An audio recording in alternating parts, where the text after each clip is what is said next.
Hey, and welcome to Magnolia 5.6.6 release highlights. This release fixes a security vulnerability and provides several improvements for authors and developers. In this video, we only cover a few key improvements, but please check the release notes for the full scoop.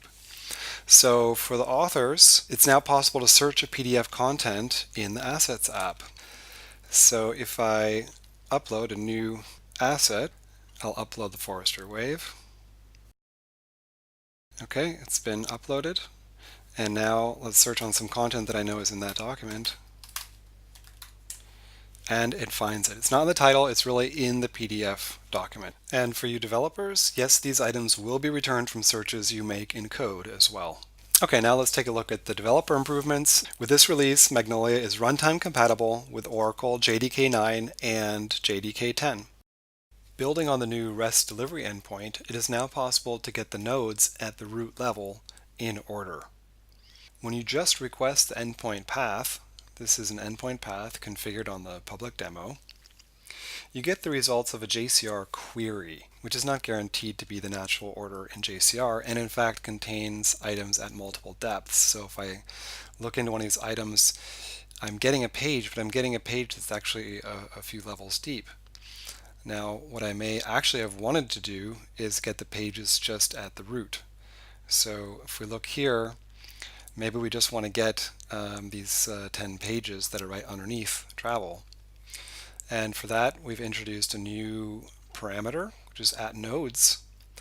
And this basically, instead of performing a query, it just gives me the actual nodes in order at that level. So now I just have all of the items underneath travel and in their natural order, the same order that you see in the Pages app. Okay, the next improvement is that the problems view now shows the severity of each problem. So the problems view is in the definitions app, is showing me all the problems in my definitions. Now we can see a number of problems, and it's very easy to see the severity. Now this one is not a part of the 5.6.6 release, but it's a recent improvement of our Maven archetypes. You may have noticed that as of Magnolia 5.6.3, the version of the main project modules is no longer the same as the version of the bundles.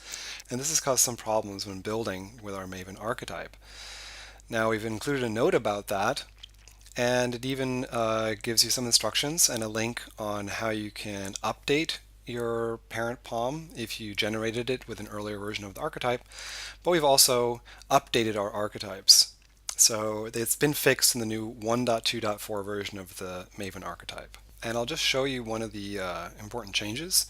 So if you create a whole new project with the archetype, what it used to do, this is the POM that would get generated, the parent POM, and you would supply the Magnolia version here, and it would use that version to manually or to directly import the dependencies using that Magnolia version for the Magnolia project and Magnolia UI project.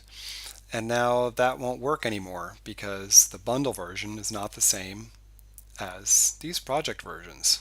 In the new archetype, we've removed these direct dependencies. They were only required because of a bug in Maven 2, and we don't need it anymore. And the dependency is totally managed by Magnolia. So you just have this one dependency, and here you can see we even renamed the variable. So now it's Magnolia bundle version to make it really clear that we're talking about the version of the bundle, not of a specific project. And then just by importing this dependency, you will get automatically the correct versions of the Magnolia project and the Magnolia UI project. So those are the 4 highlights from the new release, plus the archetype. Please try the release and upgrade your sites, especially since the release fixes a vulnerability. And note that this vulnerability fix is also available on the 5.5 and 5.4 branches. If you have questions or comments on any of the improvements, just comment on the release notes. Simply Google Magnolia 5.6.6.